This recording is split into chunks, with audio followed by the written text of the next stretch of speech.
Now let's speak to Neri Zilber, who is a fellow at the Washington Institute for Near East Policy, and he joins us now from Tel Aviv. Good to see you, Neri. So this is unprecedented territory. It's the first time Israel has ever indicted a sitting prime minister. So how is the mood in the city, or in the country? Well, the mood, I think, is one of shock and somewhat of apprehension. It's not just that Bibi Netanyahu was indicted and that he is still the sitting prime minister, but also he's refusing to step down, number one. And number two, we might be heading to a third repeat election after the first two inconclusive elections of this past year. And so the question really remains, is he going to run, and what happens after this election? Will anything change?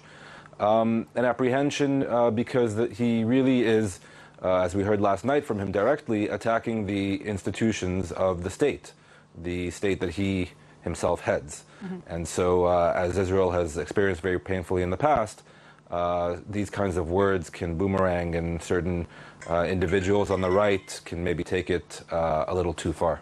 That's the fear. And, you know, watching Benjamin Netanyahu respond, he said, you know, this is an attempted coup. What do you make of his reaction?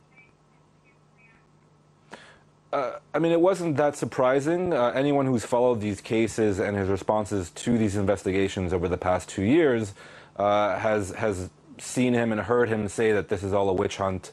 It's all a left-wing conspiracy to topple a right-wing Likud prime minister, that the police investigators and the state prosecutors are politically biased against him. All of that wasn't new, but the fact that just about an hour before Netanyahu responded, his own hand-picked attorney general, Avichai Mandelblit, not a liberal, not a left-winger by any stretch of the imagination, and also a former aide to Netanyahu himself, was the one issuing these indictments and saying very clearly to the public that he will be moving forward to trial, and that he thought there was a reasonable chance of conviction on these very serious charges, was in and of itself very significant, and I believe should have been taken into probably more into account by the prime minister himself.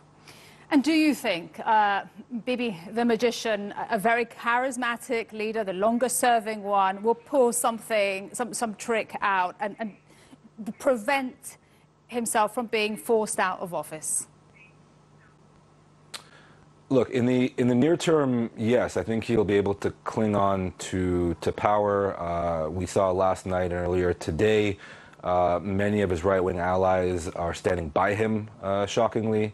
A number of senior Likud officials are also standing by him, although interestingly, not all senior Likud officials have actually come out publicly and said what they believe, so we should keep that in mind. But in the near term, Netanyahu might run again if there's a third election next March, and so in the near term he might last, but I don't see how he can win an election given this cloud, this legal cloud hovering over him. So the real question is what happens between now and next March. What is he willing and able to do to perhaps change things in his favor? Because otherwise he'll need an electoral miracle, really, to remain in power. Neri Zilber, always a pleasure to speak to you here on TRT World. Thanks so much for your time. Really appreciate it.